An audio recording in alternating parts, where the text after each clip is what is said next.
So good afternoon. Welcome to Business as Usual. This is Audrey Russo, President and CEO of the Pittsburgh Technology Council. I'm also joined by Jonathan Kirsting. He's Vice President of all things media and communication. And we are very thrilled to be here today with our guests that are joining us, and I believe from Boston, but I'll know for sure in a moment. So a couple of things before we get started, just to remind everyone that we've kept your microphones mute. And that's with the intent that we don't want to hear what's going on in the background, and there's an opportunity for chat. I would like to give a shout out to our sponsors. That's Huntington Bank. They've been with us right from the beginning, and they believed in us as we started to build this community each day at noon. And we're pretty thrilled about the topic today, which I'll get into in a minute, which actually is around the issues of aging and products and things that we've been pretty close to over the last few months. Also want to give a shout out to Webb Law Firm. They've been around since 1845 and all things intellectual property. And they are actually globally known for the work that they do and the companies that they represent, both big and small. So we thank them for their support as well. The other thing is I want to just tell everyone that tomorrow we're being joined by Bobby Zapala from Local Capital Management. He's going to discuss their organization's new way and unique way of generating investment capital to fuel fast-growing companies. And I believe on Thursday, we're going to be joined by Kelly Weiland from the Innovation Partnership, which is a statewide organization that provides micro grants and free grant writing services to companies that are pursuing larger R&D grants. And on Friday, we are being joined by Councilwoman Erica Strasburger, to be followed by Monday, County Executive Rich Fitzgerald. And then we have David Morehouse, president of the Pittsburgh Penguins. We also have some more folks in the lineup. So I just wanted to throw that out there and make sure that you know that we're working each and every day to provide relevant information for all of you. So I already gave you the rules in terms of how we're behaving. So I want to just jump in, and I want to introduce Danielle Duplin, who is the co-founder and global director of Agency, which is part of the Cambridge Innovation Center, also known as CIC, in Boston. And then she's also brought her director of operations, Lindsay Clark, who's here for any kind of support and to answer any other questions. So thank you, Danielle, for being with us. And I think you're from Boston, right? You're sitting in Boston right now? Indeed. I'm north of Boston right now, but I'm originally a New Yorker. And yeah, so, and I'm loving the opportunity to get together with folks really from all geographies, but especially the Pittsburgh Tech Council. We have a Massachusetts Tech Council here, and I really respect the work you guys do to really elevate the role of technology companies. So thank you for the invitation. That's great. They're great. And we've been up to CIC over the years. So we're pretty, impressed in terms of what the work is going on. So what we'll do is, I know you have some information to sort of set the stage for us, but the intent is for this to be a little interactive and somewhat casual. But I think what might be really helpful is you give us an overview of what is the work that you're doing at Agency, and just sort of set the table for us, and then we'll jump into some further questions. And so wonderful. I know we have slides. All right. Okay, great. Perfect. So give me a second here.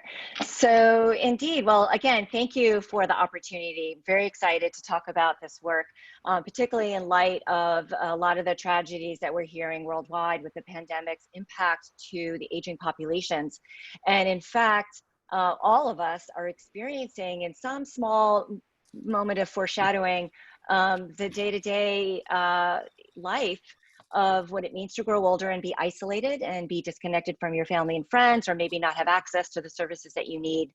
And so in many ways, there's been this global empathy for older adults around the world that has happened. And it's really opened up a lot of conversations for our innovators at Agency and at the CIC, who are focusing on improving the aging journey. So what is Agency? We are a global network of innovators who are coming up with products and services and big ideas to help people live longer and age better. And so what when we say aging, really aging is living. And how do we live our best life until our last day? And yes, we are also looking at death tech too. There's been some really interesting conversations about what it means to live a healthy, joyful, purposeful life, and to plan for the end of life, which is opening up some really beautiful opportunities for people to innovate around this. So, so we at agency, we know that everybody comes to this work with a story. And this is my grandmother. She's our spirit guide for this work. And yes, she blew out those candles on her 107th birthday. Wow. Yep. That's amazing. Indeed. And she had a good life and she had a good death. I mean, at the end, she was home in the home in Forest Hills, Queens, that she was born and raised in, surrounded by her loving caregivers and family, and literally ran out of money like the day. So, financial independence, financial security, and lifestyle security. These are all the things that we think about with our innovators at Aging. And each one of our entrepreneurs, as well as our corporate innovators, come to this work either with their own lived experience, having cared for their parents, or being a sandwich generation, or they themselves recently retired and then say, no, retirement is not what I thought it was. I want to back into work. Or, from a corporate standpoint or strategic standpoint, this is a huge market. I mean, hundreds of millions of people are, thankfully, we're all benefiting from the longevity dividends, but our later years, maybe brand marketers aren't paying attention to us the way they were paying attention to us when we were 18 to 35. Our needs do change as we age. Lots of people don't want to be cared for, yet we need innovation for the caregiving process. And so at agency, we have 4 pillars. So co-working is the first, which is indeed at the Cambridge Innovation Center, which is the original co-working space 20 years ago, founded by MIT grad. So we believe that proximity and trust builds trust in the ecosystem. And when you have trust, then you can innovate. Much like the Pittsburgh Tech Council, right? You all know one another, you get together frequently, you would share in each other's initiatives more readily. And so we're building that community through physical proximity at the CIC. And of course, we're pivoting to virtual in light of the pandemic. And CIC is expanding nationwide and worldwide. So we can bring in companies from the Netherlands, from Japan, from Poland, places where different aspects of the aging journey, from a social standpoint, they're approaching things very differently, or they have a different payer network. So it could very well be that companies that are innovating here might have a better market opportunity overseas, or vice versa. There might be some fascinating innovations happening that we could import, if you will, here to the States. So we at agency provide that cross-cultural connection through our co-working and so forth. Our second pillar is convening. So we have events that bring people together, that foster community. We can showcase thought leaders. We can engage conversation on some of the tougher subjects. But we also give a platform for our innovators to then get in front of audiences. So we're hosting a pitch fest next week with AARP Innovation Labs. This week, we're talking with Procter and Gamble about their innovation strategy from a corporate standpoint. So we really provide a place for innovators to get to know the community. Our third pillar is connect. And this is where agency helps to, as we say, unblock the logjam in the ecosystem. So if you're a company and you need a next meeting, or you have a next milestone and something's in your way, we at agency can help broker a conversation, create that meeting, get an expert to talk to, and then collectively we can see patterns. And so we can become advocates at the state level or the national level to say, here are the choke points in innovation, and how a different policy, and we see this now with telemedicine, for instance, with the pandemic, so many telemedicine rules have been lifted, or I should say, regulations have been lifted to allow much more telemedicine interactions, and it's absolutely unleashing this pent-up demand for innovators to deliver services online. So we really hope those regulations don't get rolled back. And then finally, our fourth pillar, and perhaps the most important, is commercialize. So our goal at agency is to help these companies grow first spark the idea, then build a company around that idea, and then grow. And, we want unicorns coming out of this network because that will attract more innovators to this work. And it'll be a signal that from an economic benefit, as well as a moral benefit, that, there's upside for everybody. And that's what entrepreneurs love. They love solving hard problems with a unique way, with the upside potential to change the world. So at Agency, this is it. These are some of the That's content great. areas. Yeah. And then this is just some of, just a little snapshot of our space and some of our companies and what they're working on. So yeah, that's great. That's who we are, what we do. Awesome. That's great. So a little bit about what is your background in terms of, how you came to this? So my personal, so the background for Agency or personal? For both, for you and for, for Agency, because you talk about something called Captains of Innovation.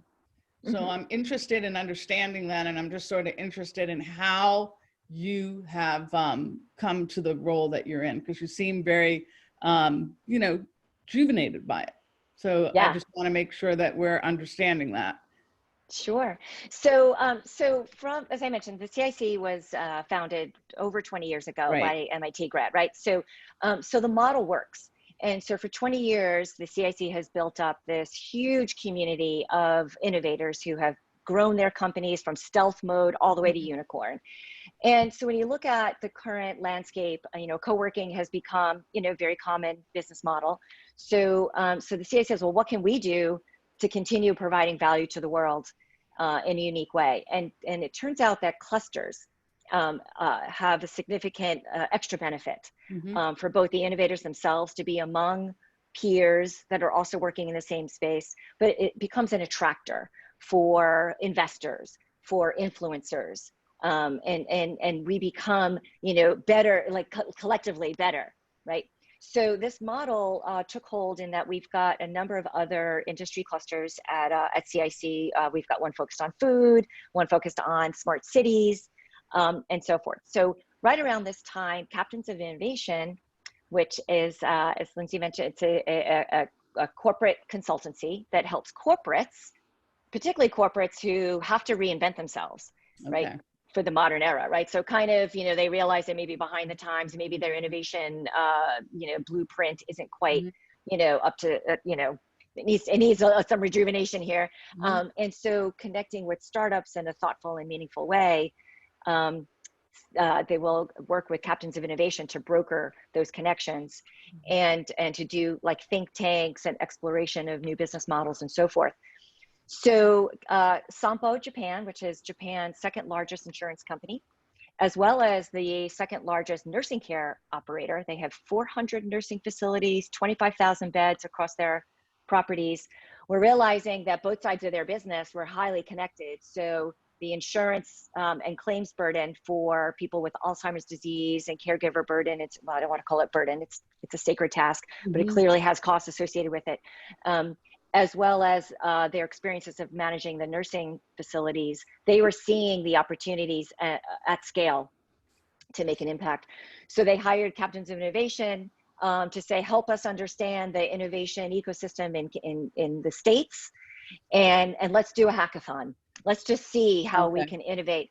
And from there, we saw the range of ideas that came out of that hackathon, from no tech marketing campaigns on let's end loneliness, which is important from a social determinant of health standpoint, all the way to the most scientifically based startups that were doing like blood tests to detect for biomarkers for dementia, and then everything in the middle that the Pittsburgh Tech Council can appreciate, which is all the software that goes into managing care coordination, or managing medication adherence, or managing back-end systems of senior care operators and so forth. So software was playing large in the idea space here.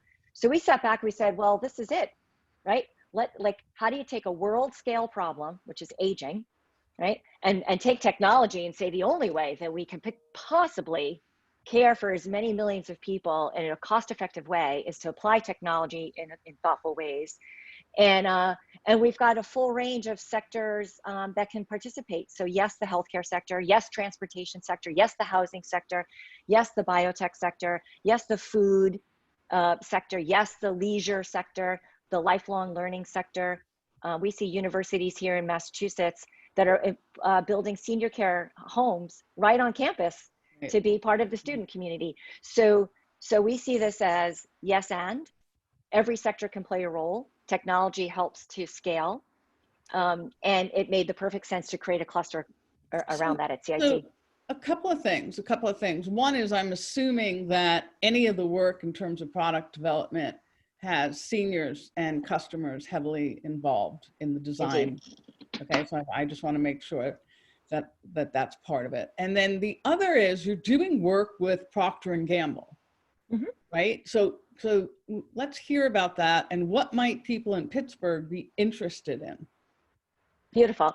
So indeed, so as I mentioned, all companies now, at least the smart ones, are now looking towards the aging population as an opportunity to continue to have lifelong relationships with their customers, and how can we best serve customers with their increased needs, or changing needs, I should say. And so Procter and Gamble, as we know, is a 180-year-old company. With over 300 consumer product brands as part of their portfolio. These are highly trusted brands. We trust Procter and Gamble to shampoo our children, to, take care of our skin. And Procter and Gamble is part of the most intimate moments that we have. And so how might Procter and Gamble pivot to grow old with their customers, if you will, right? And this is not just how you do self-care for activities of daily living, but indeed the care partner interaction. I don't know if any of you have seen the Gillette ad for the Trio, for the shaver that allows a son to shave his father. Give yourself a minute to watch this, and you will end up crying, and you will end up really with a deep and profound sense of what it means to be highly functional and independent in caring for yourself, and that to care for your loved ones. And so we see this as a beautiful opportunity for innovators to really make a difference. And the number of areas that Procter & Gamble is looking for, and again, they are a consumer brand company, so they are looking for, fast-moving consumables, particularly with a tech component, indeed, but they're looking for specifically, how do we de-risk showering? When you look at the number of falls, like falling is one of the key trigger events, if you will, for declining health, as well as for being intent to move, as we say, from your home into a nursing care facility. If you're falling too much at home and you're unattended, that's just bad news all around. And so you might be moved into a higher care setting. And so how do you de-risk showering, which is where most of the falls happen, is one key area. Maintaining skin health. As we know, skin is our biggest organ, and your skin becomes more fragile, less absorbent as we age. And so what are the unique needs? One very fascinating area is hydration, and the balance of hydration with continence. So as we age, our thirst sensation naturally declines. So we really do need to be reminded to drink and hydrate. Goes back to skin health and brain health for sure, as well as sleep. But then there's this this shame component that comes in, that if you drink too much and you are starting to experience incontinence, then you might hold back on drinking, or you certainly might not drink before you go out if you're afraid of having a bladder leakage or whatnot.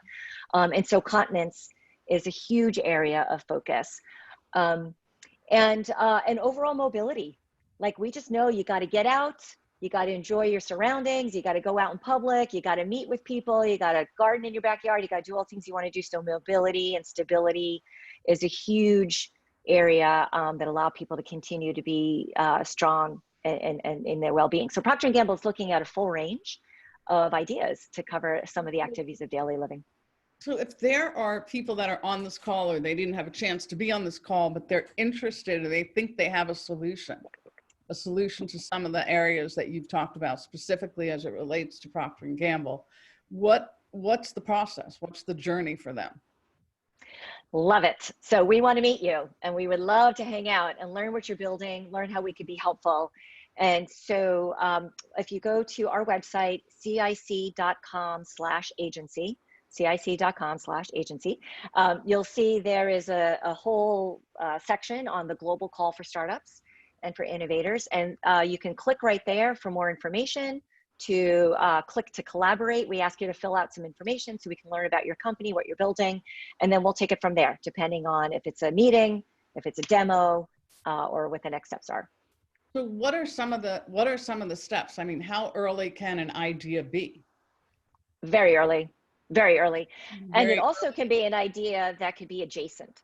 So indeed, as you mentioned, not everybody's thinking about the older adult market, but they may in fact be super serving, let's say, athletes on their hydration, or they may be super serving folks who have dexterity issues or mobility issues because maybe post-surgery or something, anything. Like if you're working on something that if you sat back and you thought, my innovation is addressing some kind of functional limitation or capability for one demographic, maybe if we learned a little bit about how to nuance that for the older demographic. So that might be the conversation that we have, right?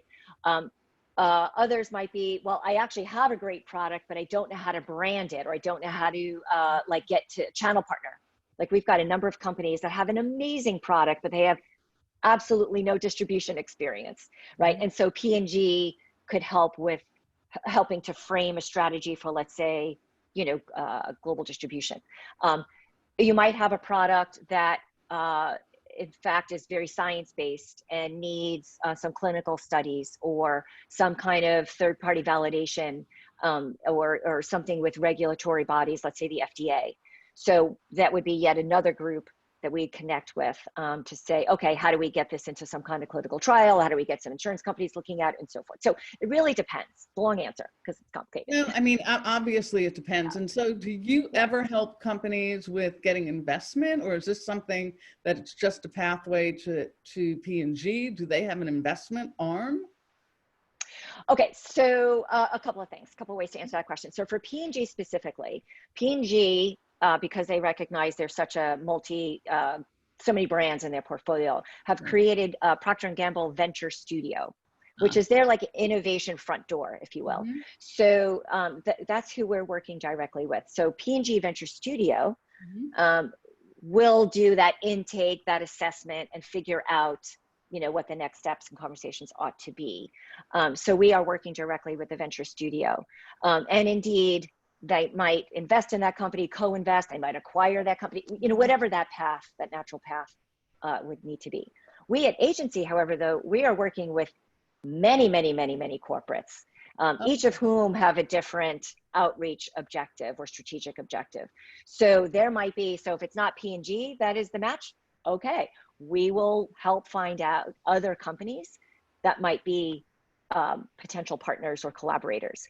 And indeed, while we don't provide investment, we're not an incubator, we're not an angel group, we do provide a number of opportunities to meet with venture capitalists. We host events on how to fund your startup. We provide, like that's especially what the CIC and Venture Cafe does specifically, is to help broker those conversations between investors and innovators. And so are you going around the country doing these kinds of conversations just like you're having with us right now? I would love to get invited to every one of these conversations. Yes, because we want more innovators paying attention to this field. So, yes, yeah. And in fact, so this week we are having a fireside chat with Procter and Gamble Venture Studio. So Thursday evening, 4 p.m. I invite you all to participate. Next week, we're hosting a pitch fest with AARP Innovation Labs. So indeed, we went around the country and curated startups to meet AARP's innovation objective, which is to, it's Pitch Fest for Vitality, right? So their objective was like, how do we enhance the vitality of older adults through lifestyle, fitness, nutrition, and well-being, right? So we at Captains of Innovation and at agency have gone and curated startups. So we had over 100 startups to consider, and we've picked 9, and they'll be presenting and pitching next week. Awesome. So if people are listening and they're saying, gee, that's really interesting, I'll reach out to you, what is your expectation of the companies? What are they? Do they need to participate in terms of paying for your services? How does all that work? Sure. So we have a number of different engagement models. So if you're a company who is interested in becoming a strategic partner with agency, you want to help us co-design the future of aging, we welcome you as a strategic partner. We have many different levels of partnership. We're excited and proud that Governor Baker was our first seed funder. So we have a Match the Governor grant. And that gives you access to our Partners Council and to meeting with the other influencers and stakeholders in our network. That we also can engage on a project basis through Captains of Innovation. Let's say your company wants to do a startup scan, for instance. We can do a private startup scan. You get all of the results of that scan. If you also want to do a public event that you want to co-sponsor, we can work with you on that, much like we're doing with P&G and AARP. And then if you are, in fact, a company that wants to be part of the agency network, we have different membership categories. So indeed, you pay to be a member, and that gives you access to the CIC and gives you access to all of our members. Okay, good. And so what do you know about Pittsburgh? Do you know anything about us here? Have you been here? Worked with any companies from here? I have not worked with enough companies, so I would love to know more. So tell me. Well, I'm not going to tell you right now because the people who are listening know, but I think that the sweetest spots that we have here are in the areas of artificial intelligence, robotics. There are a lot of people that are working on software strategies that are both front and back end and trying to supply support for some of the situations that you've depicted.